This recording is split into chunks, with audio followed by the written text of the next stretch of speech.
한때 일에 치이고 끝없는 할 일 목록에 압도되어 정신적으로 소진된 사람이 있었습니다. 그 사람의 이름은 지영이었고 대도시의 빠른 속도에 적응하느라 몸과 마음이 지친 상태였습니다. 그러던 어느 날 지영은 우연히 SNS를 통해 스트레스를 극복하는 명상과 호흡 기술이라는 주제로 진행되는 워크숍에 대해 알게 되었습니다.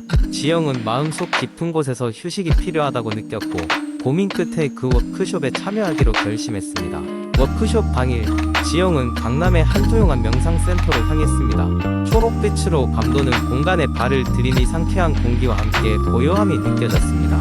워크숍은 명상 전문가인 이루다 선생님이 진행하고 있었습니다. 이루다 선생님은 부드러운 목소리로 명상을 소개하고 스트레스가 일상의 일부가 된 현대인들에게 명상이 어떻게 치유의 힘을 발휘할 수 있는지 설명했습니다. 지영은 워크숍 중 여러가지 명상법을 배우기 시작했습니다. 우선 그녀는 마음 챙김 명상을 접했습니다. 이 방법은 현재 순간에 대한 집중력을 높이고 자신의 감정을 긍정적으로 인식할 수 있게 도와주었습니다. 이루다 선생님은 냄새, 소리, 몸의 감각 같은 작은 것들의 주의를 기울이며 마음을 집중시키는 연습을 권장했습니다. 지영은 하루하루가 달라 보이기 시작했고 작은 것에서 느끼는 기쁨을 경험하게 되었습니다. 다음으로 지영이 배운 것은 심호흡 기술이었습니다. 고요한 호흡은 몸과 마음을 하나로 만드는 원천이라고 선생님은 설명했습니다. 지영은 이를 실천하며 깊고 천천히 들이마시고 내쉬는 법을 익혔습니다. 이것은 그녀의 불안을 진정시키고 생각을 정리하는 데 큰 도움이 되었습니다. 처음에는 잡생각에 집중이 흐트러지곤 했지만 차츰차츰 그녀는 호흡에 온전히 집중할 수 있었고 이는 일상의 스트레스를 줄이는 데 큰 역할을 했습니다. 워크숍 후에도 지영은 배운 기술들을 일상에 적용하며 살아갔습니다. 아침마다 10분씩 명상을 하며 하루를 시작했고 힘든 상황이 닥칠 때면 호흡 기술로 마음을 다스렸습니다. 이러다 보니 스트레스에 눌려 마음의 평화를 잃었던 지영은 점차 내면의 안정감을 되찾을 수 있었습니다. 몇 달이 지나고 지영은 놀라울 정도로 변해 있었습니다. 이젠 작은 스트레스에도 흔들리지 않고 이를 대하는 자세도 완전히 달라졌습니다. 더 이상 지영에게 스트레스는 피할 수 없는 문제가 아니라 명상과 호흡으로 극복할 수 있는 도전 과제가 되었습니다. 최종적으로 지영은 명상과 호흡이 자신뿐만 아니라 다른 사람에게도 큰 힘이 될 수 있다는 것을 깨닫고 이를 더 많은 사람들과 나누기 위해 노력하게 되었습니다. 두 번째, 이야기 바쁜 현대 사회를 살아가는 우리는 매일매일 다양한 스트레스에 직면하게 됩니다. 과도한 업무로 인한 피로, 복잡한 인간관계, 미래에 대한 불안 등 이런 여러 요인들로 인해 우리는 몸도 마음도 지치곤 하죠. 그래서 여러분께 스트레스 해소에 효과적인 명상 방법 5가지를 소개해드리려 합니다. 첫 번째 방법은 호흡 명상입니다. 이 방법은 말 그대로 호흡에 집중하는 것입니다. 편안한 자세로 앉아 눈을 감고 자신의 숨쉬는 소리에 귀를 기울이며 천천히 깊게 호흡합니다. 숨을 들이마실 때는 신선한 에너지가 몸에 들어온다고 상상하고 내쉴 때는 모든 긴장과 부정적인 감정이 밖으로 나간다고 상상하세요.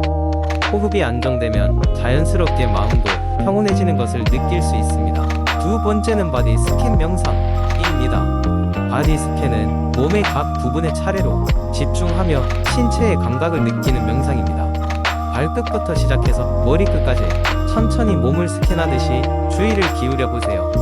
혹시 특정 부위의 통증이나 불편함이 느껴진다면 그곳에 따뜻한 빛이 다 치유되는 상상을 해보세요. 이를 통해 몸에 쌓여있던 긴장과 스트레스가 풀리는 것을 느낄 수 있습니다. 세 번째 명상법은 걷기 명상입니다. 이 방법은 실내보다는 야외에서 효과적입니다. 주변의 자연을 만끽하며 천천히 걸으면서 발걸음에 집중해보세요. 걸을 때마다 땅과 발이 닿는 감촉과 바람, 햇살 등 자연의 요소를 느끼며 평온함을 찾을 수 있습니다.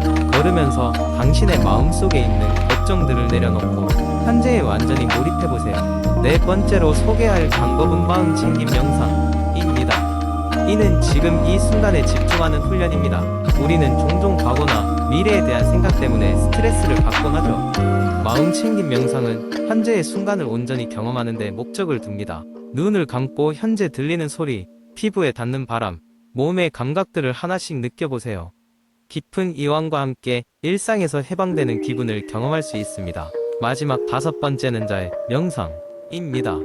이 명상은 자신과 타인에 대한 따뜻한 마음을 키우는 데 도움을 줍니다.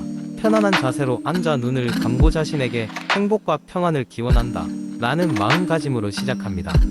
그리고 가족, 친구, 자신과 갈등이 있던 사람들까지 차례로 떠올리며 그들 역시 행복과 평안을 기원합니다.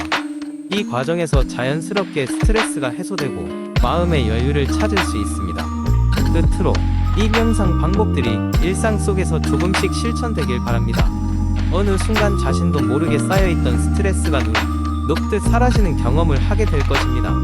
바쁜 하루 속에서도 당신을 위한 시간, 잠시 멈추고 자신의 내면을 들여다보는 시간이 필요합니다. 명상을 통해 보다 건강하고 행복한 삶을 누리시길 바라며 이 이야기가 누군가에게 작은 도움이 되길 기원합니다. 세 번째 이야기. 지난주 월요일 아침, 평소와 다름없이 잠에서 깨어난 나는 문득 거울 속 피곤해 보이는 내 얼굴을 마주했다. 최근 들어 체력이 부쩍 약해진 것 같고 정신도 막지 않았다. 스스로에게 변화가 필요하다는 생각이 들었고 인터넷에서 많은 자료를 찾아보았다. 그 중에서도 7일 만에 실천할 수 있는 건강한 생활 습관 체크리스트가 눈에 띄었다. 나는 바로 프린트하여 냉장고에 붙여놓고 이 일주일을 나만의 건강 챌린지 주간으로 삼기로 결심했다. 첫째 날 아침, 나는 평소보다 30분 일찍 일어나 스트레칭으로 하루를 시작했다. 늘어나는 근육과 함께 기분도 상쾌해졌다. 아침 식사는 빠질 수 없었다. 건강한 곡물 시리얼과 우유, 그리고 신선한 과일 한 조각을 추가하여 영양을 더욱 보충했다. 회사에 가는 길에는 평소 이용하던 엘리베이터 대신 계단을 사용하기로 했다. 그동안 무심코 지나쳤던 계단은 이제 나의 새로운 운동 기구가 되었다. 둘째 날에는 전날에 이어 물을 많이 마시기로 했다. 하루에 8잔의 물을 목표로 세웠고 각자는 시간을 정해놓고 마셨다. 덕분에 점심때쯤이면 몸이 한결 가벼워지는 것을 느꼈다. 또한 저녁 식사 후에는 동네를 한 바퀴 도는 산책을 실천했다. 운동을 겸한 산책 덕분에 신선한 공기를 마시며 그날의 스트레스를 날려버릴 수 있었다. 셋째 날은 내면의 건강을 돌보는 시간으로 가졌다. 자기 전 10분 동안 명상으로 마음을 가라앉히고 그날의 긍정적인 순간들을 떠올리며 감사의 기도를 드렸다. 이러한 명상은 스트레스를 줄이는 데 큰 도움이 되며 얼굴에 자연스러운 미소를 띠게 해주었다. 넷째 날에는 식습관 변화에 도전했다. 평소 좋아하던 기름진 음식 대신 신선한 채소와 살코기를 이용하여 새로운 요리를 만들었다. 이렇게 만들어진 건강식은 신선했고 몸에 더 많은 에너지를 공급해주는 느낌이 들었다. 덕분에 모든 업무에 집중할 수 있었다. 다섯째 날은 규칙적인 수면 패턴을 확립하는 날로 정했다. 나는 매일 같은 시간에 잠자리에 들고 알람 없이 일어나기 위해 노력했다. 일정한 수면 시간과 함께 더 깊은 잠을 잘 수 있었고 하루를 시작할 때 훨씬 더 상쾌함을 느꼈다. 여섯째 날에는 나에게 작은 선물을 주기로 했다. 기분 전환이 필요할 때는 때때로 쇼핑이나 좋아하는 영화를 보는 것도 나쁘지 않았다. 나는 집 근처 서점에서 건강 관련 서적을 한 권 샀고 이를 통해 영감과 의욕을 다시 얻을 수 있었다. 마지막 날인 일곱째 날, 일주일간의 변화를 되돌아보며 건강한 생활 습관을 꾸준히 유지하기 위한 계획을 세워나갔다. 나만의 변화를 경험한 이 일주일은 보다의 지속적인 삶의 방식을 만들어갔다. 비록 작은 시작이었지만 이 체크리스트는 건강한 삶으로의 첫걸음이 되었고 나에게 활력을 불어넣어준 소중한 경험이었다. 네 번째 이야기. 분주한 도시에서 삶이 릴렌트 없는 속도로 흐르는 곳에 에단이라는 남자가 살고 있었습니다. 에단은 많은 사람들과 마찬가지로 사무실 책상에 오랜 시간 구부정하게 앉아 있는 좌식 생활에 악순환에 갇혀 있었습니다. 시간이 지나면서 그는 이런 생활이 자신의 몸에 미치는 영향을 느끼기 시작했습니다. 그의 등은 자주 아팠고 자세는 마치 사무실 의자처럼 휘어진 곡선을 그리고 있었습니다. 변화의 필요성을 깨달은 에단은 더 강한 코어를 만들고 자세를 개선하기 위한 여정을 시작했습니다. 에단은 자신의 목표를 지원할 수 있는 기초적인 운동을 연구하는 것으로 여정을 시작했습니다. 그는 강한 코어가 단순히 정의된 복근만을 의미하는 것이 아니라 복사근, 하부 등 그리고 심지어 척추를 지탱하는 근육 등전반적인 몸통을 포함한다는 것을 알게 되었습니다. 새로운 지식을 바탕으로 그는 효과적인 운동을 일상에 통합하기로 결심했습니다. 그는 처음에 플랭크 운동을 시작했습니다. 이 운동은 겉으로 보기에는 단순해 보였지만 본질적으로 그의 코어를 강하게 만드는 운동이었습니다. 에단은 처음에는 정적인 상태에서 힘을 주는 것에 혼란스러웠습니다. 어떻게 가만히 있는 것이 그렇게 힘들 수 있을까? 그럼에도 불구하고 그 자세를 유지하게 되자 그는 근육이 긴장해 몸을 지탱하고 있음을 느꼈습니다. 몇 주가 지나자 그의 코어는 점점 강해지는 것이 느껴졌고 이는 개선된 자세의 기초가 되었습니다. 그의 목록 다음에 있었던 운동은 러시아 트위스트였습니다. 이는 그의 측복 사근을 사용하게 하여 코어의 균형을 맞춰주는 운동이었습니다. 이 운동은 에단이 자신의 몸이 할 수 있는 것에 대한 인식을 바꾸게 했습니다. 도전적이면서도 만족감을 제공했습니다. 그는 회전 운동을 즐기며 시간이 지남에 따라 유연성과 조정력이 향상되는 것을 느꼈고 이는 일상적인 활동에 도움이 되었습니다. 에단의 일상은 허리를 강화하는 운동 없이는 완성될 수 없었습니다. 그는 브릿지와 슈퍼맨과 같은 동작을 배우며 하부 등 근육을 강화하고 자세를 교정하는 방법을 익혔습니다. 그는 앉고 서고 걷는 방식에서 눈에 띄는 변화를 경험하며 이는 그의 삶에 새로운 자신감을 불어넣어 주었습니다. 그의 힘 훈련을 보완하기 위해 에단은 요가를 일상에 통합했습니다.